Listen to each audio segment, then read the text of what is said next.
Yo bantu banjye mumeze mute reka nongere mbahe ikaze kuri ya YouTube channel yanyu ya Rock Entertainment mboneraho no gushimira by'umwihariko abantu mukomeje gukora subscribe dore turi kugenda twaguka tuba umuryango munini cyane. Ikindi naje gusoma ama comment yanyu menshi mbona ubusabe bwanyu bwinshi muri kumbwira ati tubwire ku muntu bita Vibes Cartel. Vibes Cartel wenda benshi bashobora kuba batamuzi kuko yafunzwe kera, yafunzwe mu mwaka wa 2014. Ariko impamvu abantu benshi babembaje nuko nabonye isi yose yamupostinze byamamare biri kuvuga ati boss yagarutse, boss w'isi yagarutse Vibes Cartel. Abantu benshi menya bageze amatsiko yo kumenya ibintu bye. Uyu mugabo koko nibyo numugabo ushishikaje Vibes Cartel, ni umwami w'injyana ya dancehall kugeza na maginga ya, ni umugabo udasanzwe cyane. Ni umugabo ngira ngo ni umugabo ibyamure byinshi byo muri Amerika cyangwa se bikomeye bijya bivuga ati uyu mugabo twakuze ari we muntu dukora inspiration by'umwihariko nka Drake we bibari ibindi bindi bavuga ati umuntu nkora inspiration ku rwego rwo hejuru ni Vibes Cartel. For Drake, Vibes Cartel is one of my biggest inspirations, one of my favorite artists. No matter what, people are always holding up Vibes as an icon. So big up Vibes, man. Cyangwa se Adidja Pama amazina yiswe n'ababyeyi. Turaza kureba nanone influence n'umugabo yari afite n'umuntu wagiye ukora ibitendo byinshi cyane. Ku buryo uyu mugabo hari beef igeze kugira no yitwa Movado yitwa ngo Guri Gazawo yari intambara ihambaye cyane hagati yabo ku buryo byabaye ngombwa ko guverinoma Prime Minister wa Jamaica bahaguruka kugira ngo baze bahoshe icyo kibazo kuko abantu benshi bari bakomeje kubipfiramo by'umwihariko n'abakera rugendo. Sibyo gusa kandi uyu ni umugabo utangaje ku buryo influence yari nini ku buryo yaje no kwitukuza bino byo gufata ururwa ukarutukuza. Abantu bose bo muri Jamaica hafi ya bose baritukuza. Baravuga ati nibyo bigezweho twese twitukuza. Bakanabimukundira bakabimushimira. Uyu mugabo rero tugiye kuganiraho Adidja Pama ibitendo bye byose icyatumye afungwa, no mugabo rero akatiwe burundu ntabwo yari kuzigera ava muri gereza, ariko ejo bundi mwabonye ko yarekuwe. Turamenya n'impamvu umuntu rero akatiwe burundu yaje kurekurwa akava muri gereza. Kora subscribe dutangire. Nyuma yuko uruganda Norbert Business Group NBG rumaje kwigarurira imitima y'abakunda gatama kubera kutwengera ibinyobwa bigiye bitandukanye, batuzaniye yitwa Fimbo Gin, bisobanuye inkoni mu kinyarwanda Fimbo. Iyi Fimbo ikubita inyota ikayihashya imaze kwigarurira imitima ya benshi aho imariye kugera ku isoko. Nimba uzi ko uri umucuruzi utarabasha kurangura Fimbo, utazi uburyo wabikoramo, reba iyo nimero iri kuri screen yawe uyihamagare ubashe gukemura ikibazo cy'inyota kiri mu bakiriya bawe bahukorera. Fimbo.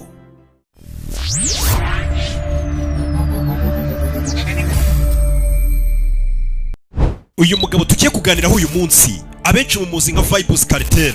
Vibes Cartel ni abantu benshi bakunda kumwita niryo zina akoresha mu buhanzi bwe, ariko amazina yiswe n'ababyeyi ni Adidja Azim Pama.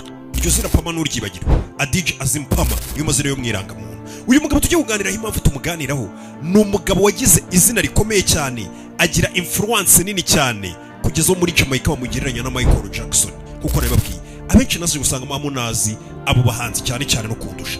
Uyu mugabo impamvu tugiye kumuganiraho yaramaze imyaka myinshi ari muri gereza, ariko uyu munsi yaje ava muri gereza ndetse rekurwa rye ava muri gereza ryanyeganyeshe isi yose muri rusange. N'abari mu Rwanda mukomeza kumbwira ati ariko Vibes Cartel ubundi yari rafunzwe aziriki cyane ko buri hari nk'abantu yafunzwe bafite imyaka 10 ubu akaba afite imyaka 24 batamenye ngo yafunzwe aziriki. Ni muntu kiko tubona yanyeganyeshe isi. Vibes Cartel we tugiye kuganiraho. Ubundi Vibes Cartel abenshi ushobora kumva ko bamwita ngo ni Adidja Teacher bivuye kuri iryo zina rye ryiswe n'ababyeyi Adidja Azim Pama, cyangwa se ukazumva abandi bamwita ngo ni Gaza Ampera, umwami w'abami wa Gaza. Gaza ubwo turaza kubigarukaho impamvu n'umuhanzi yitaga ngo ni Gaza Ampera bifite na byinshi bihuriye na ya Gaza muzi igirwana na cya gihugu. Abandi bakamwita ngo ni Gaza Don, abandi kuva bamwita ngo ni World Boss, abanshi ubundi banamwita ngo ni World Boss. Iryo zina bakundaga kumwita cyane abanyamerika. Icyo ngusaba rero kugira ngo tumenye ibya Vibes Cartel nta kindi, reba hasi hano handitse subscribe dukomeze twagura umuryango mugari wa Rock Entertainment. Nababwiye ko ibintu byose ukeneye kuba wamenya twahana ibitekerezo kandi ukabisanga kuri YouTube channel yanyu, nta kintu kibuzahasanga. Uyu mugabo Vibes Cartel ubundi azwi nk'umwami w'injyana ya dancehall, zanjyana zikomoka muri Jamaica. Uyu mugabo yaje guhura n'ikibazo gikomeye, yaragiye yubaka izina arakomera aramenyekana, isi yose iramumenye, abantu baramukunda cyane, ariko ahandi yarari kugasongero, ahandi yarari kuri rwa rwego buri muhanzi wese wo kwisi bavuga ati sinjye uzarota ngeze yarahana, ariko benshi bagapfa batanahageze. Yaje guhura n'ikibazo gikomeye cyane mu buzima bwe, biza kurangira akatiwe igifungo cya burundu muri gereza, akatirwa burundu.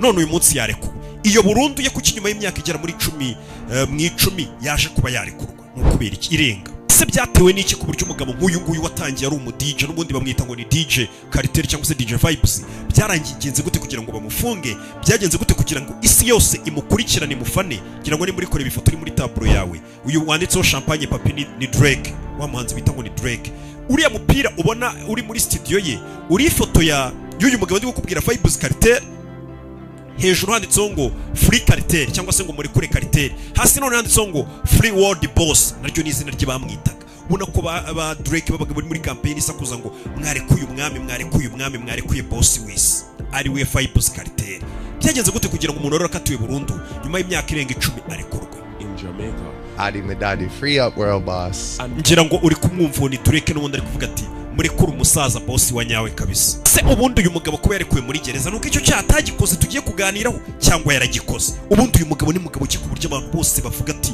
mu bantu bigeze babaho bakora ziriya njyana za dancehall ni umwami kuki yagize influence nini gutyo amakuru ya Vibes Cartel reka tuyahere mu mwaka wa 2008 ibijyanye n'igihe yavukiye amatariki ubuzima yakuriyemo kugira ngo abe umusitari uraza kubisanga ahera kuri iki kiganiro ariko uyu munsi wa none ikiganiro ngiye kugihera aho byari bishyushye biri gucika uyu mugabo Vibes Cartel ubundi mu mwaka wa 2008 yari afite beef ihambaye mu buzima bwe bwose yigeze agira ndetse ikaba na beef yigeze ibaho mu mateka y'amabeef yose yigeze aba ku isi iyi ni beef yabaye nini cyane ku buryo yageze aho guverinoma y'igihugu cya Jamaica ubwayo iterana premier ministre n'abandi bayobozi bose bahamagara abahanzi babiri bari bafitanye ikibazo ubwo ni Vibes Cartel na mugenzi we barabicaza barabunga kubera ko amaraso yari akomeje kumeneka mu gihugu bitewe na beef yari iri hagati y'abo bahanzi babiri umvishe izindi beef z'abandi bana ubundi ni ukuvuga ngo iyo beef yo mu mateka yabayeho ndetse irenze n'izindi beef zose zigeze zibaho ni beef zumva bavuga ngo yitwa ngo ni Guri Gaza War niko bayitaga ngo ni intambara ya Guri na Gaza ubundi ni ukuvuga ngo uyu mugabo mu mwaka wa 2008 yari umusitari cyane Vibes Cartel akunzwe cyane abantu bari kumwiyumvamo ari umwami wa dancehall ayoboye isi pe ariko ikibazo cyaje kubaho mu mwaka wa 2008 gutyo mu hagati usa nk'ujya kurangira haje kwaduka undi muhanzi muri Jamaica uririmba nkawe w'umwaduka nyine kwa kundi umuhanzi bari kuzamuka Vibes Cartel mu gihe yari ahugiye mu kuba ayoboye injyana ari wiyoboye yashidutse isi yose cyangwa se n'abantu bo muri Jamaica ari umwana wabaciye muri humye arazamuka babona hari undi mwana uri kuzamuka mu muvuduko udasanzwe abantu bari gukunda ku buryo byagaragaraga ko uwo mwana nta kindi kimugenza mu minsi mike ari we uri buze kuba yitwa ngo ni umwami wa dancehall yamaze gukora Vibes Cartel ari uyoboye intebe uwo mugabo nta wundi bamwita Mufado ngira ngo muramuzi mwese niwe wari uri kuzamuka icyo gihe afite amashagaga menshi cyane Mufado ni umuhanzi wamoye cyane afitanye indirimbo na ba Nicki Minaj nkeka ko yamenyekanye cyane n'izindi nyinshi cyane Mufado icyo gihe yari ari kuzamuka ku rwego rwo hejuru ku buryo Vibes Cartel yashitse bari kumubwira ati iki cyana cyaje cyitwa Mufado kiraje kibi cya mbere kigukure ku ntebe kuko Mufado yari umuhanga cyane undi Mufado uburyo ngo yazamutsemo kugira ngo bimwihutire cyane n'umwana wamenyekanye ko afite impano ariko aba mu gikari akajya yandikira ibyamamare byo muri Jamaica indirimbo akandikira ibyamamare byo mu Leta Zunze Ubumwe za Amerika indirimbo ari nk'umwanditsi yaririmba indirimbo abandi bakaza bakazigura bakazitwara ariko nawe ageze igihe cyo kuzamuka birihuta cyane kuko bari bamaze kumenya impano ye abo ibyo byamamare yandikiraga indirimbo niki bituma Mufado azamuka cyane mu mwaka wa 2008 nibwo yaje kugira ikibazo na Vibes Cartel cy'umugabo mu mwaka wa 2005 yasohoye indirimbo ye ya mbere ari kumwe na Busy Signal agisohora iyo ndirimbo ye ya mbere abantu bahise bavuga ngo dore umusitari ku ndirimbo ye ya mbere gusa bahise bavuga ngo dore umusitari guhera icyo gihe kuva yasohora iyo ndirimbo akurikiraho Brown Bottle akisohora ahubwo babona ndi kugenda azamuka kurushaho ku buryo bavuze ngo uyu mwana mu mwitege ntagasigira asubira inyuma kugira rero ngo beef itangire hagati y'aba babiri byagenze gute kuko n'ubundi abantu bose babonaga Mufado bamubonaga mu Vibes Cartel nawe mu myaka y'ukuntu yaje azamuka ubundi ikibazo nyamukuru rero cyaje kubera he reka duse nk'abasubiramo inyuma gatoya umuntu bita Vibes Cartel ndi kubabwira azamuka mu muziki wakamenyekana wo twakwita nka mentor we umujyanama we wamufashaga mu by'imiziki wari umulegend wari usanzwe yaramamaye muri Jamaica wamubaye hafi akamufasha akugira ngo azamuke wari ufite n'itsinda rinini ry'abahanzi ry'amabandi yagenge nyine bikomeye cyane uwo mugabo bamwita Bounty Killer ari nawe uri kubona kuri screen yawe uyu mugabo Bounty Killer niwe wafashije Vibes Cartel kuzamuka ariko akagira itsinda rinini cyane ryitwaga Alliance iyo Alliance rero igihe cyaje kugera Vibes Cartel ayivamo uburyo yayivuyemo nabyo ndaje mbikubwira ariko rero kugira ngo beef nyamukuru ikure nuko noneho wa muhanzi uri kuzamuka vuba vuba Movado nawe yari ari gufashwa n'abafashije Vybz Kartel ariwe twitwa ngo ni Bounty Hunter wari uyoboye rya tsinda ryaba Alliance ryari ryazamuye Vybz Kartel n'ubundi niryo na mugenzi yari yazamukiyemo Movado ari kuzamuka vuba vuba. Ariko n'ubusanzwe noneho ugasanga kubera iyo Alliance, iryo tsinda rya Alliance ribamo riyobowe na Bounty Killer ryari risanzwe rihari rinakora rifite n'abahanzi bandi bakorana nabo, ariko ugasanga Vybz Kartel warivuyemo buri ndirimbo yose asohoye agerageza kwatakamo ya genge ya Alliance, agatukamo Alliance ariko asa nk'ubicaye rya rukuru umuntu agucurira akakuvuga nabi bya gihanzi ateruye direct akwepa akajya bivuga. Ariko Vybz Kartel noneho umujinya waje kumwica amaze kubona ko rya tsinda yazamukiyemo rya Alliance riri kuzamura undi muhanzi noneho ushobora no kuzaza kamurenga kandi mu gihe gito ariwe bita Movado. Nibwo noneho Vybz Kartel we n'ukuntu abafana bari batangiye kumugereranya n'uwo mwana wari uri kuza kubera hit yari afite. Vybz Kartel noneho aracikwa ararengera atangira kwataka Movado director natangira kuvuga izina rye. Ibyo byaje kurakaza Movado nawe atangira kumwataka noneho byeruye biri director noneho beef iragenda iba yaba beef.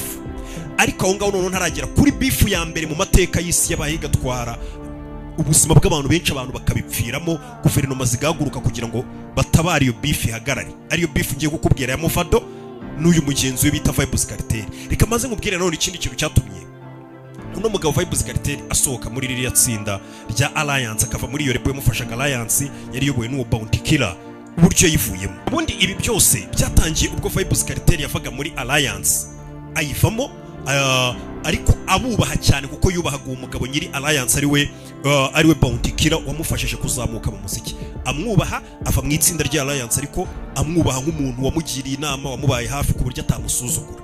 Ariko ageze hanze nanone hakaba hari undi mu legend witwa Binman muramuzi mwese mu njyana ya dancehall, nawe wiberaga muri Jamaica n'ubundi Binman. Noneho Binman akaba umwanzi gica nkuko bose bari aba legend, ari abasaza, ari abantu bakuru. Binman akagira na beef na Bounty Killer. Ariko Vybz Kartel nubwo yari agira inama na Bounty Killer, no mu buzima busanzwe yari inshuti nande na Binman kuko ntacyo bapfaga, amwubaha nk'umu legend, na Binman yemera impano ya Vybz Kartel. Urumva hombi yabagahari akubaha Bounty Killer nk'umujyanama amufashe muziki. Ariko nubwo Bounty Killer yangana na Binman, we nta munyangire yagiraga Vybz Kartel, akajya no kwa Binman bagaciringa bakaba inshuti cyane ko nta ruhande na rumwe yari akiriho, noneho yari yaravuye no muri Alliance bose akaba inshuti yabo. Ariko ikintu cyaje kuba ikibazo rero kuri Bounty Killer kikamubabaza cyane, baramuretse rwose bose aba inshuti yabo kandi bo bwaba ari abanzi Binman na Bounty Killer. Ariko ikibazo gikomeye cyaje kuba hehe rero, ikibazo cyaje kuba ubwo umukobwa wakundanaga na Bounty Killer witwaga D'Angelo wari girlfriend nyine wa Bounty Killer witwaga D'Angelo yaje kugira gutya atandukana na Bounty Killer. Bamaze gutandukana ahita ajya gukundana n'umwanzi noneho uwahoze ari sheri we ariwe Binman. Akundanye na Binman, urumva bariko abantu bahoze bafitanye beef. Umukobwa avuye kwa Bounty Killer agiye gukundana na Binman, uwo mukobwa rero agiye gukundana na Binman D'Angelo. Byabaye ngombwa ko Binman ahita mutana amagono noneho bahita bakora n'ubukwe. Ngira ngo ifoto y'ubukwe kuyibona, bahita bakora ubukwe. Bamaze gukora ubukwe rero, ikintu noneho cyababaje Bounty Killer ni ukubona umukobwa bahoze bakundana amuvuye akajya gushakana n'umwanzi we, noneho mu bukwe bw'umwanzi we ariwe Binman yajya kubona akabona n'umwana yafashije kuzamura mu muziki akamugira icyamamare ariwe bita Vybz Kartel, akabona Vybz Kartel ari kuririmba mu bukwe bwa Binman. Ariko Binman yari inshuti na Vybz Kartel, kandi Vybz Kartel nta munyangire yagiraga ngo kuko ngo bano bahoze bari inshuti ngo ntabwo nkwiye gutaha ubukwe bw'uyu n'ubwo uriya yahoze ari girlfriend uriya we yatashye ubukwe aburirimba. Ibyo bintu byababaje Vybz Kartel, yumva aragambaniwe n'impande zose, ngize kugambarirwa na girlfriend ashakanye n'umwanzi, umuhungu nizamuriye mu muziki agiye kuririmba mu bukwe bw'umwanzi wanjye abizi ko yarongoye wahoze ari sheri wanjye. Ibyo bintu yumvishije mu businice Bounty Killer. Ngira ngo hano urabona afite y'ubukwe bari bishimanye Vybz Kartel na Binman mu mawayiti. Ngira ngo uyu nguyu ni Vybz Kartel, icyo gihe bahise banabimubazaho ati se bimeze bite kuba wagaragaye mu bukwe bwa Binman kandi nanone uzi ko Binman ari umwanzi wa Bounty Killer. Umva amagambo yatangaje. Vybz Kartel have to take a stand because as you know Binman is a good friend and Bounty. Hano yaravugaga ati njyewe mu byerekeranye n'umuziki wanjye ngomba kuba uwanyawe cyangwa se ngomba kugaragaza ukuri kwanjye kwaho mpagaze hanyawe. Mu by'ukuri njye nkora umuziki wanjye ku giti cyanjye. Ni ukuvuga ngo uyu mugabo bita ngo ni Binman ni inshuti nziza, twabanye mu bihe byinshi, ni inshuti nziza, ni umulegend nubaha. Killer as a mentor. nanone Bounty Killer ni mentor wanjye, ni umujyanama wanjye wambaye hafi mu bintu by'umuziki akanzamura. Ntabwo rero numva ko ngo kuko umuntu yafashije mu muziki akwiye no kunca ku nshuti zanjye ngo barantugahure nabo. Ibyo ntabwo bindeba ibyo bapfa. I tell chose to remain neutral. Nari nawe yavugaga ati ngiye ngomba kuguma ndi hagati nta ruhande mbogamiyeho. Ati ngiye Vibes Cartel ngomba kuguma nta ruhande mbogamiyeho. Simbogamiye ntabwo mbega amakimbirane y'abandeba. Gusa nanone guhera icyo gihe akimara ko byahise bigaragara ko noneho nta kintu azongera kuvugana na Alliance cyangwa se ba Bounty Killer, bameze nkaho bamwanze nyine kubera yagiye mu bukwe bwa Binimani. Guhera icyo gihe beef isa nk'itangiye. Nawe abonye ko n'ubundi bamuvuga nabi cyangwa se batamwifuriza ibyiza, nawe buri ndirimbo nyine aririmbye akajya asa nk'ubashotora akakanyuza ku ruhande. Noneho biza kumubabaza cyane buri ishyari naryo ribaho abonye abantu yavuyemo Alliance batangiye kuzamura Muvado cyane. Muvado ameze nkaho none igihugu cyose gitangiye kuvuga ngo dore none Vibes Cartel ahubwo uvuguruye. Ibyo bintu byabaje Vibes Cartel kubona ko Muvado ari kuzamuka kandi mu gihe gito cyane akunzwe cyane. Ibyo bintu byaje kurakaza Muvado kubona ukuntu agenda yinjirirwa na Vibes Cartel mutukana n'abamufasha aribo ba Bounty Killer. Byatumye none Muvado asohora indirimbo y'iminota 3. Muvado akaba umuhanga mu byerekeranye no kwandika ku buryo yandika ijambo umufana akaryumva akavuga ati uyu muntu ni umugome cyane. Muvado yaje kwita asohora indirimbo yitwa ngo New Name Finfoma Mr Palmer. Wibuke amazina ya noneho ibi bintu Muvado yarakoze ntabwo yari beef isa nk'izimije inyura ku ruhande. Oya yarari izina ry'indirimbo ibaze ko ririmo izina ryo mwiranga muntu rya Vibes Cartel ko nakubwiye ngo bamwita Adija Palmer. Iyo ndirimbo nayo yitwa New Name Finfoma Mr Palmer. Niko iyo ndirimbo yitwa. Urumva indirimbo yayitiriye noneho izina by'umwihariko rya Vibes Cartel. Urumva yari yeruye mubwire kari wari kubwira. Asora indirimbo y'iminota 3 n'amasegonda 31. Muri iyo ndirimbo Vibes Cartel atukwamo na Mavado. Mavado agenda nyine iyo ndirimbo nimbimvije izina nyine abavuga ngo izina ryawe rishyashya ubu ngubu Mr Palmer cyangwa se Vibes Cartel izina ryawe rishyashya uri Informa. Uri babantu baha makuru polisi nyine uri umugambanyi uri sinicirirwa makuru polisi ndetse n'ibindi bintu byinshi by'agasuzuguro cyo gusuzugura Vibes Cartel muze kugenda muyumve ku buryo nyine indirimbo yanayitira izina rya Vibes Cartel kugira ngo abafana bamenye ubwirwa. Ibyo bintu byari nk'agasuzuguro gakomeye cyane ku izina rya Vibes Cartel wari wubashywe nk'umwami wa dancehall.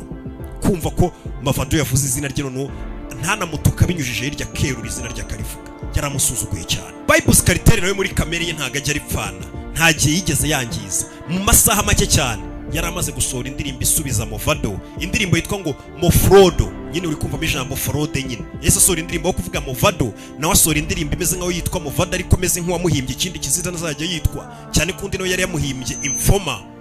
Undi nawe itasohora indirimbo yitwa ngo Mofrodo wari Vibes Cartel asubiza Mavado. Beef biratangiye harahiye haragurumana kuko ibibazo rero byaje kuba kuri iyi beef yaba impamvu yabaye nini cyane ikaza no gutuma hameneka amaraso menshi cyane. Ari byo nakubwiye ngo niyo beef yatwaye amaraso y'abantu benshi kuri visi yabaho. Ikintu cyabiteye ni iki?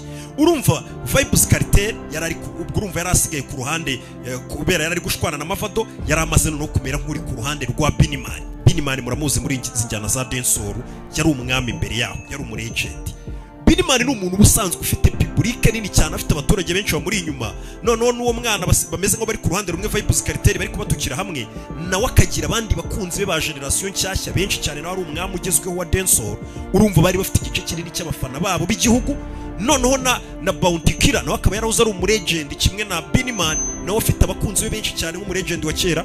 Nanone akaba ari gufasha umwana uri kuzamuka cyane uri gutwika yitwa Mavado, nawe ufite abakunzi be benshi cyane. Igihugu cyaragiye gicikamo ibice bibiri byeruye, bya bindi muvuga ngo igihugu cyacitsemo kabiri. Igihugu cyaragiye gicikamo kabiri, haba umwiryane, haba gukubitana. Wahura n'umufana wo ku ruhande rwa ba Mavado ugakubita, wahura n'umufana wo mu ruhande rwo kwa ba Vibes Cartel ukaba wamwica kuko yacuranze indirimbo za Vibes Cartel muri quartier yanyu kandi bitemewe. Baragiye bacikamo ibice hameneka amaraso mu gihugu. No hakaba uruhande rwa Guri, n'agace kitwa Guri muri Jamaica, bahita ngo ni muri Guri side. Uruhande rwa Guri rwari uruhande rushyigikiye Mavado. Nanone hakaba ahantu hitwa ngo ni Cassava Peace, ariko gace n'ubundi wo Guri yakuriyemo n'ubundi nyine tu ako gace kiwabo niko bitaga ngo ni muri Guri side. Ariyo mpamvu abantu bose bari inyuma ya Mavado babitaga ngo n'abantu bo muri Guri. Ako gace ko muri Guri rero ka Mavado kuba wahaza uri nk'umugenzi uri gutambuka utwaye nk'imodoka uri gucuranga indirimbo ya Vibes Cartel utabizi, bahitaga batwika nk'imodoka cyangwa bakakwica, bakavuga ati gutucuranga Vibes Cartel muri quartier za Mavado cyangwa se mu mujyi wa Mavado mu bice byiwe ntabwo byakundaga. Nanone uyu mugabo we nanone we bakomezaga bavuga ngo abafana be bari ku ruhande rwe bavugaga ko agace kabo bakise Gaza. Agace kabo uko kwa Vybz Kartel mu by'ukuri ntabwo kitwa Gaza, kitwa Baltimore, ariko kubera ko mu ndirimbo ze buri gihe yitaga ngo ni Gaza, ngahagarariye ngo Gaza, kubera we urabona Gaza na kira gihugu bahanganye bafite ukuntu cyo kwaba Yesu. Noneho usanga ukuntu gahunda yabo ibimeze, no kuvuga ngo ukuntu ibintu byabo biba byifashe. We uyu Vybz Kartel yitaga ngo ni Gaza, ameze nk'uri kugaragaza ko nyine ameze nk'iriya leta ya Gaza, uburyo kibagiye bagerageza kuyihohotera, babambura ubutaka bwabo, ariko bagakomeza bagahangana nyine, agaragaza nk'umuntu uhangana nyine ushikamye ku bintu bye ngabirwanirire. Niyo mpamvu bamwitaga ngo ni Gaza Vybz Kartel. Rero niyo mpamvu intambara uzumva ya Vybz Kartel iyi beef yabo na Movado bayita ngo ni Guri Gaza Wall, ni intambara ya Guri na Gaza. Gaza ubwo bavuga ni mu gace ko kwa Vybz Kartel, Guri kakaba gace ko kwa Movado. Iyo ntambara yabaye nini cyane ku buryo nta muntu wageraga mu gace ko kwa Movado ari umufana wa Vybz Kartel cyangwa wa Kartel gajya kwa Movado, waricwaga cyangwa ugakomeretswa. Ikibazo rero ngo cyaje kubaho, amasasu yatangiye kwiyongera muri Jamaica hagati y'ibyo bice bibiri, Uptown ndetse nanone no mu gace ka Guri. Amasasu aba menshi hagati y'abafana basubiranamo mu kabaro, ugasanga nimba umuntu asinze avuze ko afana Movado arabizize, ugasanga muri kunywera ahantu baraje barabatatse ngo muri abafana ba runaka. Noneho bigiye kuba bibi cyane, abakera rugendo bakunda gusura igihugu cya Jamaica. Ibyo bintu murabizi, Jamaica ngo barasura bagakora ibyo bakora byose, nta gahugu abakera rugendo bakunze gusura nyine tu, cyane cyane abavuye muri za Amerika, za Canada n'ahandi henshi bakunze gusura Jamaica. None abo bakerarugendo basura Jamaica nta makuru baba bafite yo kumenya ngo hano kano gace turi mu gace ka Vybz Kartel, turi mu gace cyangwa ko kwa Movado, bakicurangira indirimbo zose babonye. Ku buryo byageze abakerarugendo kubera bya bintu byo kutamenya amakuru yo mu gihugu, nawe ubushobora gusanga utarubizi, ugasanga umuntu ari mu gace ko kwa Movado acuranze indirimbo ya Vybz Kartel, ari nk'umukerarugendo wiviriye muri Amerika, ugasanga baramukubise baramumugaje, agiye kurega muri leta. Ibibazo biragenda birakomera ngo abakerarugendo basigaye bakubitwa, bakabica, bakabavunagura.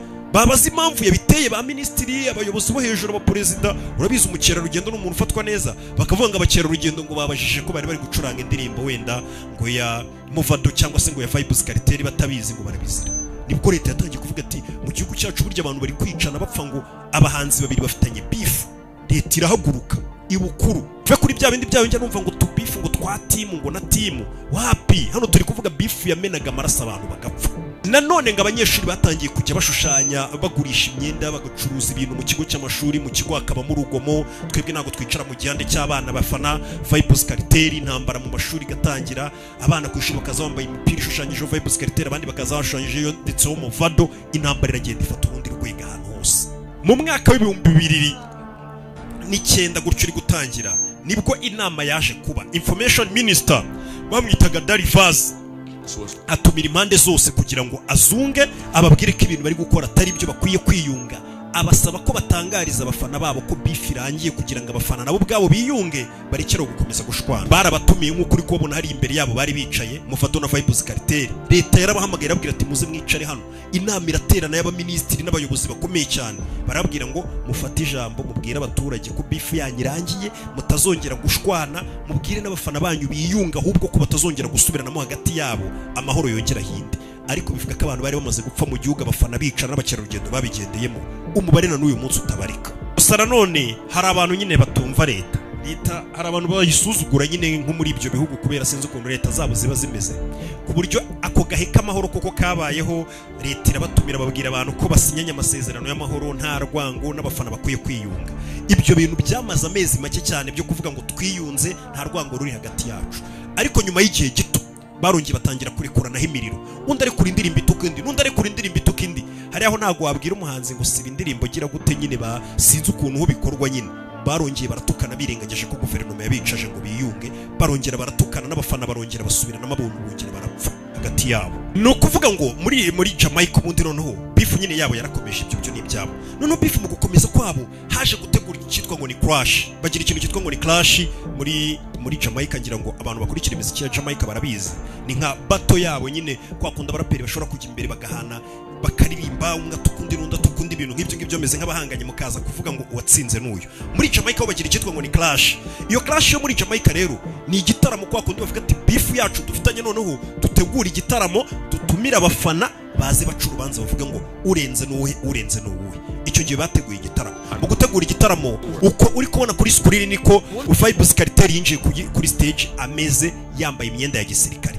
Ariko noneho uburyo iyo clash bikozemo ntago ari ukuvuga ngo umuhanzi umwe araza aririmba ibye namara kuririmba aceho n'undi azaririmba ibye. Oya, bazanye muza muri abahanzi babiri kuri stage, DJ akajya ashyiramo beat, umuhanzi umwe akavuga ibyo avuga, yamara kuvugana mugenzi uri kuri stage ariko umwumva nawe akavugira muri iyo beat akavuga ibyo ariko agatuka undi, bakandagazanya cyangwa mukaririmbira abafana neza kurusha, ku buryo abafana bavuga ngo uyu niwe ufite imyuka, uyu niwe ufite ubwenge, uyu niwe uri kuvuga amagambo arenze, bo bakihitiramo. Nuko byagenze kuri stage uwo munsi yabanje Vybz Kartel yinjira yambaye imyenda ya gisirikare. Amaze kugera kuri stage yategereje mugenzi we nanone ko yinjira ari we Muvado nawe yaje kuri stage yambaye imyenda ubona ko ari abapolisi nyine badasanzwe, yinjiye yambaye imyenda ya polisi. Muvado bararirimba kugeza ubwo noneho Muvado ubwe ku giti cye wari waririmbye neza cyane, we yaje kugeraho nyine ava kuri stage aravuga ngo ndigendeye.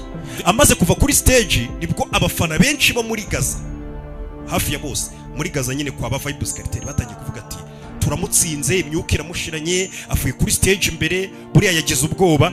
Ariko mu by'ukuri ntabwo Muvado yari yagize ubwoba cyangwa yaratsinzwe, yari yaririmbye neza, yitwaye neza, ahubwo kwa kundi uvuga ati ndamuhaye reka nigendere.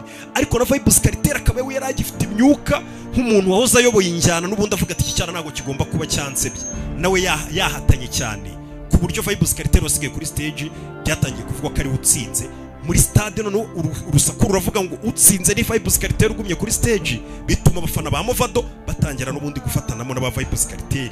Intambara iragendera rota none hiba nini cyane, ibintu biragenda biba bikurusha cya gihe ubwo abayobozi noneho bavugaga ngo tubihagarike.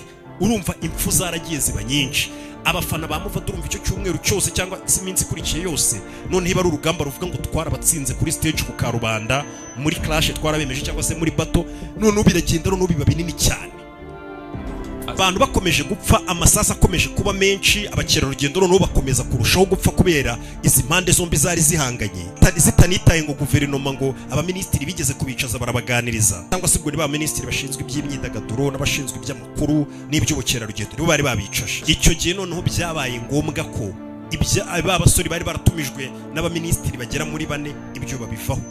Guverinoma nyirizina yose, nivuga guverinoma ariko byumve, inteko bose, abasenateri, abadepite n'umuyobozi mukuru w'igihugu cya Jamaica baricaye baraterana baravuga ngo dukemure ikibazo cy'aba bahanzi babiri, kuko babonaga ko none byamaje gufata indi ntera, impfu n'urugomo ku muhanda bikomeje kwiyongera. Ngira ngo ifoto uri kuyibona hano, iyi foto ubona ni ifoto yafashwe ya guverinoma ya Jamaica bagiye kwiga ku kibazo cya Vybz Kartel n'uriya musore babahamagaye kugira ngo barangize amakimbirane yabo Muvado. Bruce Golding, uyu mugabo yahoze ari premier minister wa Jamaica, niwe mbega muyobozi mukuru wa Jamaica. Icyo gihe yatumije iyo nteko yose irana kwerekaga abayobozi bose, yivanga mu kibazo. Nyine ni nkuko wabona president w'igihugu yamanutse avuga ati beef ya runaka na runaka muyihagarike. Niko byagenze. President mwenyewe cyangwa se prime minister wa Jamaica yari imanukiye bari abasore ko ari babiri, arabwira ati aya makimbirane yanyu muyahagarike burundu. Ngira ngo nureba ino video hano Muvado yari kuvuga ati ngena Vybz Kartel ntabwo turabanze nkuko mubikeka, anamwikoresha, ariko ukabona ko Vybz Kartel we yarakayibona ko Muvado ari kugerageza kubaha ibyavuzwe n'abayobozi na Vybz Kartel, ariko yabyemera kubona yarakaye nyine abafana be babibone ko ari igitutu nyine guverinoma yamushyizeho we bitamuvuye ku mutima. Mu gihe Muvado yobonaga ari no guseka ubona ko menye yagize ubwoba bwinshi, Vybz Kartel abonaga ko yarakaye nyine ameze nk'uri kutwereka ko ari igitugu yashyizweho. Gusa nyine urabizi yo guverinoma yavuze nyine leta nta muntu warusha imbaraga leta, ubwo leta iba yavuze none umukuru w'igihugu yabyinjiyemo, ibyo ubwo rwose urwango rwari rumeze nk'aho ruhagaze pe. Gusa nanone nubwo benshi bavuga ngo babikoreye kubaha leta cyangwa se n'ibyo bibazo byari byabayemo, ariko bivuga ko ngo baje guhura n'ibindi bibazo nyine byinshi ku buryo byatumye baba bize. Nka Muvado umuhungu we yaje gufungwa, umuhungu wa Muvado yaje gufungwa bamukatira burundu bavuga ngo yishe umuntu. Urumva yari afite ibindi bibazo agiye guhugiraho umuziki we no kwita ku muryango we kurusha uko yajya guhangana n'umuntu, noneho na guverinoma yarababujije ibyo ngibyo nyine. Na Vybz Kartel nawe aragenda yigira mu bindi bye, urwango rwabo rumera nk'aho ruhagaze, ariko ruhagarara rusize impfu z'abantu benshi, ababaye ibimuga burundu, ku buryo bavuga ngo iyo ntambara bita ngo ni Guri Gaza War, niyo ntambara ya beef yigezeho mu mateka y'umuziki na n'uyu munsi yatwaye ubuzima bwa benshi. Ibyo bimaze kuba, Vybz Kartel urumva Muvado yari ameze nk'agiye ku ruhande. Vybz Kartel none yaragiye aramamara cyane ko byanavugaga ngo iyo beef niwe wayitsinze yaguri Gaza Wall, niwe watsinze iyo beef niko babivugaga, na n'uyu munsi baje abantu barakubwira ngo Vybz Kartel niwe watsinze iyo ntambara. Vybz Kartel hiti yaragiye iriyongera, arakundwa ku rwego rwo hejuru cyane ko muri uwo mwaka wa 2009 uri kurangira nibwo yaje gusohora indirimbo yitwa ngo Romping Shop. Iyo ndirimbo bita Romping Shop yaragiye ijya mu ndirimbo za mbere zikunzwe muri Amerika kuri Billboard Top 100. Indirimbo ye yari irimo iyo Romping Shop iyoboye muri Amerika, no baragenda bamwiyumvamo birakomera cyane. Ibyamara byo muri Amerika bitangira kujya bimwambara ku mashati bimufana bivuga ati boss w'isubundi ni Vybz Kartel. Vybz Kartel yatangiye kugira influence nini cyane mu gihugu cya Jamaica ku buryo ikintu yaririmbagaho cyangwa ikintu yavugaga cyameraga nk'ari itegeko perezida atanze ngo gikorwe mu gihugu. Yaje gusohora indirimbo yitwa ngo Clarks. Clarks ubundi ni nka za nkweto, zino nkweto bita ngo ni Safari, ngira ngo si za nkweto za Safari. Yaje gusohora niko inanyeka tuzita ni Safari, sinzi ukuntu muzita zira nkweto za Clarks. Yaje gusohora indirimbo yitwa Clarks. Akimara gusohora iyo ndirimbo biragenda bimera nk'ari itegeko asohoye ku buryo abanyeshuri bose byabaye ngombwa ko muri Jamaica nta munyeshuri ushobora kugera ku ishuri kuri uniform y'ishuri atambaye zira nkweto za Clarks. Kandi Vybz Kartel yaraziririmbye nyine nkuko waririmba ngo indirimbo yitwa DH, urubyiruko rwose rukavuga tubwo inkweto ni DH niyo tugomba kujya twambara. Yaratangiye kugira influence nini cyane ku buryo kugerana n'uyu munsi iyo nkweto yagiyemo abanyeshuri bose. Umunyeshuri yumva ko mu gihe yambaye uniform agomba kwambara Clarks zira nkweto nyine za Safari. Yaje gusura indirimbo nka Virginity, asura indirimbo bita ngo ni Gogo Club, indirimbo yahitwitse ama club kugeza n'uyu munsi iyo bayishyize mu ma club ibintu bihindura isura. Indirimbo na n'ubu ikiyoboye nyuma y'imyaka igera muri 10 ayisohoye. Asohoye ibiririmbo byinshi cyane pe amahiti ku yandi guhera icyo gihe. Vybz Kartel arongera yisubiza intebe ye, wagira ngo noneho umufato nta nuhari kugira ngo ahangane nawe, kandi na Muvado ubwo ngubwo yari akiyoboye akunzwe. Ariko nyine umve ngo Vybz Kartel yari ari ku rwego rwo hejuru cyane. Vybz yise yongera aramusigaho ibirometero byinshi cyane. Ubundi byaje noneho kugeraho Vybz Kartel ku buryo waba uri umwana ukuru usanga biwanyu bamufana, bataba bamufana ugasanga ababyeyi bawe nabo byaje kuba ngombwa ko influence ya Vybz Kartel yabagezeho ari we muntu uyoboye mu gihugu ushobora kuvuga ikintu kikaba cyahindura byinshi cyangwa se kigakorwa na benshi. Vybz Kartel watangiye umuziki ari igikara yaje kugeraho aritukuza. Atangiye kwitukuza yitukuje nyine abishatse aranabyerura abigaragariza abafana be kasigaye yaratangiye gahunda yo kwitukuza. Ngira ngo urabona ifoto ye kuntu yatangiye umuziki ari umwirabura ariko yaje kwitukuza asa gutya. Vybz Kartel atangiye kwitukuza rero ikintu cyaje kuba muri Jamaica, abafana be bose n'abandi baturage bose batuye muri Jamaica bahise bavuga ngo ubwo kwitukuza nicyo kintu kigezweho. Ubwo Vybz Kartel yabikoze natwe mureke twese twitukuza. Bita bimera nk'ari ikintu kigezweho muri Jamaica. Abantu bose muri Jamaica batangira kwitukuza. Ibihumbi n'ibihumbagiza muri Jamaica byaragiye biritukuza. Ngira ngo aya ni amafoto ubona y'abana bo muri Jamaica. Hano ni ifoto y'umwana wo muri Jamaica uri umwirabura. Hano yaramaze kwitukuza agahita avuga ati nanjye nabisoje kwitukuza. Turi gutera ikirenge mu cyaro rumodo wacu Vybz Kartel. Urubyiruko rwose rugenda ruritukuza. Noneho uno mugabo Vybz Kartel ahantu arengeye yari n'umuhanga cyane, yaramaze kumenya iby'ubucuruzi. Yaje guhita akora isabune itukuza yitwa Bomba. Yaje gukora isabune itukuza bizwi mu gihugu kari isabune itukuza, aranayamamaza aravuga ati uruhu rwanjye mubona ndi gutukuza kugira ngo rukomeze rutukuye neza nifashisha isabune yitwa gutya na gutya yakorwaga n'uruganda rwe. Iyo sabune ikigera ku isoko bayiguze nk'abagura amasuka mu minsi ya mbere. Iyo sabune bari bamaze kuyimara ku isoko. Mbega isabune bayiguze nka kwa kuntu filime zanjye zigeze ku isoko nsobanura bazigura nk'abari kugura amasuka kuri wa website agasobanura films.com. Link niyo ya mbere iraho hasi muri comment za mbere mba nayipininze link ya website ukanzeho uhita ubona uburyo bwo kwishyura waba uri hose ku isi ugatangira kwirebera agasobanuye. 7 ku kwezi n'ibihumbi 4 ku cyumweru. Umugabo yahise asohora isabune itukuza abantu igihugu cyose hafi ya bose, abantu bose baragenda baritukuza. Ibitangazamakuru byose byo ku isi no muri Jamaica byatangiye kuvuga ati undi muntu wigeze ugira igikundiro ku buryo yakora ikintu kikainfluence amamiliyoni n'amamiliyoni y'abantu mu gihe gito, wigeze ugira igikundiro kingana nk'uko ni Michael Jackson. Batangira kugiranya Vybz Kartel na Michael Jackson wa kera. None uno musore kubera ukuntu yari akunzwe cyane yaje guhabwa kontara yari igiye kumuhindurira ubuzima burundu, kuko ni umuntu wari ukunzwe cyane. Abakobwa noneho barasaze n'abagore barasaze bavuga ati Vybz Kartel wacu. Haje company ifite televiziyo ikora ano ma TV show bya biganiro bica ku ma televiziyo, baramubwira tugiye kugwa kontara, baranayisinya. Kontara yitwaga ngo Teachers Pet. Iyo yari kontara yari show yitwaga ngo Teachers Pet mu mbabarire. Icyo kiganiro bitaga Teachers Pet cyari ikiganiro Vybz Kartel agiye kujya ahuriramo n'abakobwa, bakamuha abakobwa 20 beza cyane b'intoranywa bakabashyira mu nzu bakabana na Vibes Cartel bikajya bica kuri televiziyo bikamera nk'ari abagore babana na Vibes Cartel muri iyo nzu. Noneho abo bakobwa bakajya bagerageza kubyuka bamuha keya mu buryo bugiye butandukanye cyangwa kumubwira utugambo twiza bitandukanye kugira ngo bajye bareba Vibes Cartel umukobwa wamwitwayeho neza wamuvugishije neza akaba ari watonesha bakaba bari gukundana byeruye muri iyo nzu. Undi yazaza yamuganiriza neza cyangwa yamukorera utukorwa twiza wa undi akahita amujugunya akahita afata muri abakobwa 20. Nuko icyo kiganiro cyagomba kujya gica kuri televiziyo kimeze. Urumva ni kontara yari nziza cyane yari igiye kwinjiriza uno mugabo amafaranga menshi. Icyo kiganiro iyo mafata ataza guhura n'ibibazo nyuma yaho gato bamaze kumuha iyo kontara, iyo cyo kiganiro cyari kuba kinini cyane kandi cyari kumwinjiriza miliyoni menshi cyane. Ni za reality show. Uko uyu munsi wa none ngira ngo muzi umuhanzi wo muri Leta Zunze Ubumwe za Amerika witwa Blueface. Umuhanzi witwa Blueface mbona gikora n'ibintu bitiyubashye bya bintu byanyu by'amabwombo. Uyu muhanzi wita Blueface nureba neza kira kiganiro ajya akora na reality TV show ajya akora nawe neza wagira ngo nibiriya bateruye mu myaka yashize bya Vibes Cartel bakabimuzanira ngo bari ibyo akora. Nicyo kiganiro akora n'abari kumwe n'abakobwa bakajya bahatanira kugira ngo barwanire affectiose cyangwa se kugira ngo abereke ko ari uwo yitayeho watoranijwe mu bandi. Blueface bimwinjiriza amafaranga menshi cyane.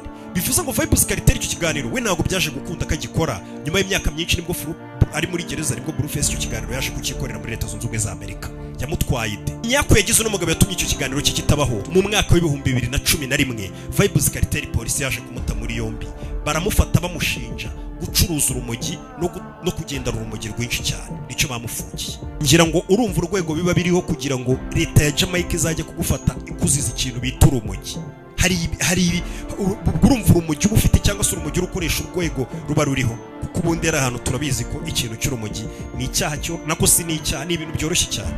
Ariko icyo giye kugira ngo bafate Vibes Cartel urumva ko byari bitewe n'ingano y'urumogi n'urwego ibintu yari yarabigejejeho.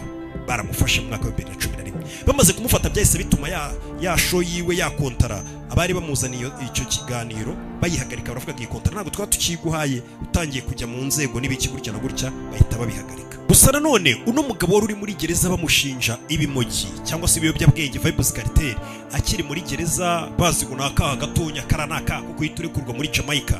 Polisi bagiye kubona bona ibyaha isi bikomeza cyane baravuze ngo byavuye ku rumogi twamushinjaga ari gushinjwa icyaha cy'ubwicanyi. Aho bamushinjaga Vibes Cartel ngo yishe umugabo bita Barrington Burton wari n'umuproducer akaba n'umupromoter w'imiziki mu gihugu cya Jamaica. Baravuga turi mu producer wari warapfuye yashize iminsi burya yishwe na Vibes Cartel. Icyaha kiva ku rumogi kitagihinduka ngo yishe umuproducer bita Barrington akiri gereza. Niyo mpamvu kontara yisa yamba uyu mugabo bakiri kumushinja icyo cyaha ariko baramurekuye kugira ngo akurikiranwe ari hanze. Muri iyo minsi bamurekuye ngo akurikiranwe ari hanze. Vibes Cartel yesa asohora igitabo cyitwa ngo The Voice of the Jamaican Ghetto.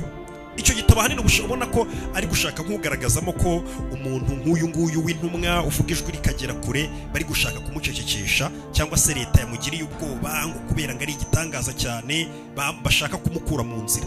Muri icyo gitabo hanini usangamo ya magambo nyine yo kuvuga ngo mushobora kuba ngiye mwanyica nk'intumwa ariko ntabwo muzica ubutumwa nasize cyangwa se ubutumwa nari mfite. Nyine ubona kameze nk'uri kugumura abaturage babwira ati influence yanjye yateye ubwoba leta kubera message ntanga bagize ubwoba baninye bari gushaka kundangiza. Abaturage bajyaho basarana rero leta sasa batangira kumushyigikira bavuga ukuntu Vibes Cartel arengana leta iri kumugendaho. Abaturage bahindura abanzi ba leta. Ngira ngo uri kumva influence ya Vibes Cartel urwego yarariho. Mwebwe muri kuvuga ngo uyu mugabo wari kwitubona igikuba cyacitse ni muntu ki ni umuntu wavugaga ari kijyana ku rwego rutaro. Gusa nanone abaturage bari garagambije ibintu birakomera Vibes Cartel aranarekurwa pe baravuga ati icyo cyaha turabona ko gisa nkaho kitamuhama n'abaturage bakaza kuri polisi bakigaragambye imyigaragambye ikaba abapolisi bakarwana n'abaturage bavuga ati muri kure Vibes Cartel wacu mumufunze mu buryo butemewe ararengana uriya n'icyamamare nta muntu yakwica. Bashize igihe bamurekuye kitari kinini baje kongera mushinja mu minsi mike rwose bamushinja none icyaha cyo kwica umusore bitaga ngo ni Clive Williams. Noneho icyo cyaha cyo wabonaga ko noneho kiriseri bavuga ati wenda kiriya cyambere wenda tube tukibura ariko uyu we noneho Clive waramwishe. Uyu Clive noneho rero byavugaga ko yishe uyu ni nawe waje kumugeza muri gereza agafunguye imyaka yose ari nabyo ngira ngo twinjiremo noneho bagendeye ku kibimenyetso byavuye he nibyo tugezeho. Icyaha noneho cyo kwica Barrington Burton wa mu producer yaje kujyanagurwaho n'urukiko. Amaze kujyanagurwaho n'urukiko ariko urukiko ruhita rutangiza ikirego noneho cyo kuvuga ngo wishe witwa Clive. Noneho ibyo ngibyo abaturage bahita bibarakariza rimwe baravuga ngo icyaha cya mbere mugeze kuba abaye umwere bivuze ngo mwari mwaramubeshye n'ukuntu mwamuteje abantu ngo mumwicaye none mubonye arokotse icyaha kitamuhamye ubwo muhisemo muhimbira indi dosiye y'undi muntu yishe witwa Clive cyane ko umurambo wa Clive utari uri kugaragara kuki muri kumushinja kwica undi muntu none abaturage barakarira ico ati umuntu wacu kuko muri kumugendaho impamvu rero polisi ibyo byaha byose byagiye byisukiranya gutyo nukubera ko Vybz Kartel muri ico gihe bari baramufunze bavuga ngo yanyweye urumogi cyangwa se yari afite ibiyobyabwenge byinshi icyo gihe polisi yigufunze niyo yabaragaye gato bahita batwara telefone yawe bakaba bayibitse muri uko gutwara telefone yari atunze rero ya BlackBerry nibwo polisi yaje kwinjira muri telefone ye basangamo ibyaha byinshi babona message Vybz Kartel yandikiranaga na mugenzi we babona amajwi yagiye yohereza nayo ndibuze kubumvisha ari kugambana cyangwa se ari gutanga itegeko ngo bice witwa Clive ndetse baza no kubona amashusho yaje kugaragaza ko aribo bagiye mu rugo kwica Clive Vybz Kartel ari kuvuga ngo uwo muntu tugiye kwica tumushwanyaguzemo uduce twinshi cyangwa se mumushwanyaguzemo uduce twinshi mumushugunye ku buryo nta n'umuntu uzigera ubona umurambo kandi kuko umurambo wa Clive watumye Vybz Kartel afungwana n'uyu munsi uwo murambo ntabwo wigeze ugaragara n'uyu munsi nta muntu wigeze ubona ariko amajwi yari ahari n'amamessage ku buryo noneho abafana bageze bakumirwa bakavuga ati bya bintu bishobora kuba ari byo ariko nabwo ntibabyemere nimba ureba neza hano kuri iyi ni televiziyo yaje kunyuzaho iyo message iyi ni message Vybz Kartel yayoherereje mugenzi wavuga ngo Clive tumurangize ubona nyine Burayi iri gutanga amategeko y'ukuntu turi muce mu duce mu gihe cyose tukiro nta muntu uzigera ubona umurambo we iyi ni message nyine ya Vybz Kartel polisi yaguyeho bituma bagenda babona n'ibindi bimenyetso byinshi bamenya ko ari wishe Clive mu rukiko avoka wa Vybz Kartel yakomezaga abwira itangazamakuru no mu rukiko akavuga ngo umusore wanjye Vybz Kartel retera mwangaye mugendaho baramutinya ati niyo mpamvu mu gihe yari ari muri gereza babanje kumushinja utuntu tw'ibiyobyabwenge bakamujyana muri gereza bagafata telefone bagahimba ziriya message bakazohereza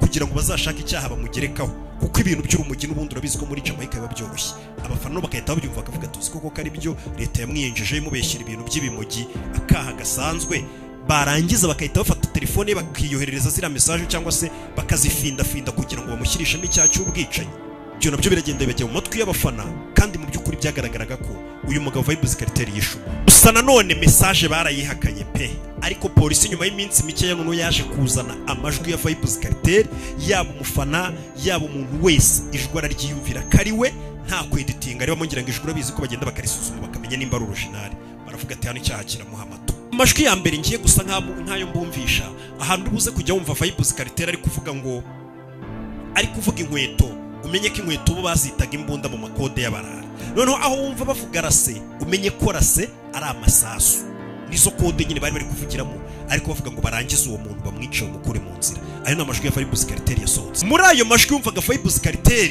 ari kuvuga ngo uriya musore ngo ni Clive ngo saa 2 nizigera ataranzanira inkweto zanjye ngo narase zazo ngo inkweto ebyiri ngo narase zazo ngo muze kumwica umukure mu nzira ku buryo ngo muze kumukura mu nzira mu murangize mu muce mu duce none uwamusubizaga nawe akamubwira ati niko bigomba kumera ariko ngiye ndabona ko tugomba kumurangiza kuko n'ubundi ziriya nkweto na ziriya rase bisa nkaho atazigera bigarura umva uwo muntu bamwiciye ko yari yatwaye imbunda za Vybz Kartel ahantu nyine bavuga inkweto na rase wumva imbunda n'amasasu iryo ni ijwi rya Vybz Kartel aya ni amajwi ya Vybz Kartel yagiye ku mugaragaro ari gutanga iryo tegeko naho wumva ngo blood clot ni igitutsi kibi cyane ejo bundi umuntu wakinsobanura ambwira ati blood clot ni ikizina kibi cyane nako ni igitutsi kibi cyane turabigarukaho side of all feet to a bill up dog in a blood clot or sell 2 shoes and can't find my bum buckler shoes bridging and I come tell me fuck me is that me just tell them to make sure me get my shoes by 8 o'clock in a bad man bad people them tell me say they can't find 2 of my shoes in the dog I kill one of them, you know, me give them till 8 o'clock to get one bum buckler shoes as a dead blood clot man. kugira ngo ayo magambo arayumvishije na amajwi neza yashyirishijemo Vybz Kartel yari ari gutanga itegeko atumuginga amutukamira bitutsi bya blood clot amutuka n'ibindi byinshi avuga ati natanzanira inkweto zanjye narase zazo ebyiri saa 2 tumukure mu nzira n'amajwi ya mugenzi we no babafunganye niwe wamusubizaga amubwira ati ngiye ndumva twanamukura mu nzira biza kugira akanabwira ati twaje kubisoza rega n'iki twaramurangije nyine wumva ko ari amajwi neza ya Vybz Kartel them do it already, you know. Them make them get no more chance to do that again, you know. I tell you straight, you know. I bust anytime after 8, and I'm gonna gain a good talk on it, then bust up. Marayumva ariko. Here we go do. No urebe ino video urabona ipiki bari bamutegeye mu rugo. Ni video irimo na Vibes Cartel ariko batamugaragaza isura, ubona bagaragaza akananwa ariko ku buryo amuzi bamubona. Ni video nyine nayo yagaragaye yasirikeye y'ukuntu bari gupanga n'injira, ukuntu bari bumwice, bari bumurangize, byose byari biri mu hano, ukuntu byari byavuzwe mu majwi. Kuvuga ngo icyaha cyafungishije Vibes Cartel harimo amashusho ariko by'umwihariko amajwi ye cyane kuko amashusho yasaga nk'aho atagaragaza n'ubundi isura neza, ariko bari bumutegereje bari kuvuga ukuntu bari bumurangize, bari bumwice, bakamucamo uducece ku buryo nta muntu uzigera ubona umurambo we. Aya mashusho nayo yari yifashishijwe mu rukiko, uri kubona hano n'ibintu bari kugambana bavuga. Si ikintu gitangaje kuri uyu mugabo ni ukuntu uno musore bari bagiye kwica Clive, cyangwa se bakundaga guhimba izina rya Lizard. Uzumva bavuga ngo yishe umuntu witwa Lizard Clive n'ubundi. Uwo Lizard rero bishe, hari n'amajwi ubundi yabanje kwishyirira hanze ari guhamagara sheri we n'amamesaje avuga ngo mfite ubwoba ko Vibes Cartel ari buze kuza kunyica gutya na gutya, amamagarira polisi uyimenyeshe ko Vibes Cartel yamaze gutanga itegeko bagiye kuza kunyica, nihagira ikimba umenye ko ari Vibes Cartel. Ayo ni amajwi ya Lizard yisigiye Clive abwira girlfriend nawe ibyo bimenyetso yabizanye mu rukiko. Ikindi gitangaje nuko umurambo wa Lizard utigeze ugaragara nkuko n'ubundi byavugaga ngo uwo Lizard yarishwe, nkuko byavugaga mu kagambane ka Vibes Cartel avuga ati tumurangize ku buryo mu gihe turi bazima nta n'uzigera ubona umurambo. And on the 4th of April 2000, Adidja Pama nyuma y'urubanza rwatwaye igihe kirekire, leta ya Jamaica yatinyaga Adidja Pama, uyu Vibes Cartel baramutinyaga ku buryo urubanza rwe rwahereye mu mwaka wa 2011 bari kumushinja uwo muntu wapfuye n'ibi bimenyetso byose bihari, ariko barabuze ukuntu bamufunga, baragize ubwoba, abaturage birirwa bigaragambya ibiki, ku buryo leta yavugaga ngo ibintu byo tubitware gake, dushaka ibimenyetso bihagije kuko tumufunze igitaraganya duhubaguritse dushobora guteza ikibazo gikomeye mu gihugu cyacu. Ugasanga habaye impindura amatwara zitigeze zibaho kuko uyu mugabo yari afite ijambo rikomeye cyane avuga rikijyana. Byaje kurangira mu mwaka wa 2014, urubanza rwatwaye imyaka igera muri 3. Mu 2014 nibwo Vibes Cartel baje kumukatira igihano cya burundu, gufungwa burundu. Vibes Cartel amaze kugera muri gereza, uno mugabo ntagasanzwe. Nibabwira ngo uyu mugabo ntagasanzwe mu bantu bose muzi, n'impamvu ubona abantu bose bari kuvuga ngo Vibes Cartel yasohowe muri gereza. Uyu mugabo yakatiwe burundu, amaze gukatirwa burundu akigera muri gereza n'ubundi ababa yuzuye bose n'abafana be, kugeza ku basiriveya n'abafana be, n'umukuru wa gereza n'umufana we. Ubundi cyaraziraga kudafana Vibes Cartel uba muri Jamaica cyangwa uri umuntu ngo ufite ubwenge. Vibes Cartel ageze muri gereza byabaye ngombwa ko gahunda yari ikurikira ari kuvugana n'abanyiri gereza n'abasiriveya, akababwira ati muramfunze nibyo pe burundu ndayikatiwe, ariko sinzigera mpagarika gukora umuziki. Vibes Cartel kuva yafungwa 2014 yasohoraga indirimbo nk'umuntu uri hanze no kurusha abantu bari hanze mu gihugu. Nimba baramwubakiyemo studio, nimba barabigenje gute, yasohoraga indirimbo nuramukurebye kuri YouTube channel ye ukareba no ku mbuga ze zose zicuruza imiziki. Vibes Cartel ari muri gereza yasohoraga indirimbo nk'umuntu utarigeze ufungwa. Yakomezaga yirikodingira indirimbo asohora, nyuma y'amezi 2 agasohora, amezi angahe agasohora, indirimbo zikagera miliyoni amajana, miliyoni 50, miliyoni 40, yibereye muri gereza yiturije. Akomeza kuyobora injyana ya dancehall, abo umwami n'ubundi nkuko yari umwami akiri hanze adafunzwe, ku buryo abantu batigeze bamenya n'itandukaniro ryo kuvuga. Itandukaniro ryari hari nuko batamubonaga mu makonseri gusa, ariko Vibes Cartel yakomeje kuyobora umuziki kuko n'abasiriveya n'abarindagereza n'abanyirigereza baravugaga ati ntago rwose twabaho tudafite imiziki yawe, nimba ari na studio bayishyire muri gereza, ariko ujye ukomeza usohora imiziki yawe. Uyu mugabo nta mufana wigeze ugira inyota y'indirimbo ye, yasohoraga indirimbo nkatigeze afungwa.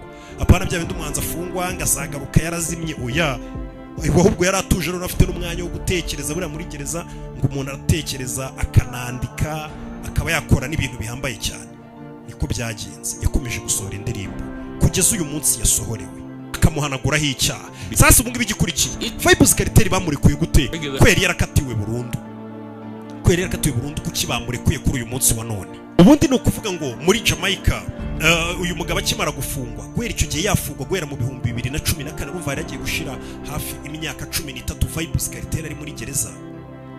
Kuva yafungwa uno mugabo ikintu cyahoraga kiba, Vibes Cartel nako yatangiye gufungwa mu mwaka wa 2011 gutyo bakimushinja kugeza nakatiwe n'ibiki. Uno mugabo Vibes Cartel bakomeje kujya baburana, bagashyiramo amafaranga, utuntu ruswa tugatanga, bikamenyekana ko muri jiri ari abari bariye ruswa, ariko byanamenyekana ko bari bariye ruswa bakagumamo, umwanzuro ukaguma ari wa wundi, ariko izo mpapuro zikagaragara ko ari abantu mu kanama gafata ibyemezo mu rukiko hari abari bariye ruswa. Ibi byose biragenda bibaho kugeza ubwo abashinzwe kumuburanira na n'uyu munsi bakoraga uko bashoboye kugira ngo bashyire igitutu kuri leta ya Jamaica buriya ifite ukuntu ikorana n'Ubwongereza ku buryo iyo urenganyijwe n'urukiko rwa Jamaica urubanza rwa bundi barukubita abitwa ngo ni babita ngo ni Privy Council, bahita bakubita Privy Council iri London Ubwongereza, iba ari bo none bakurikirana ikirego cy'uyu mugabo Vybz Kartel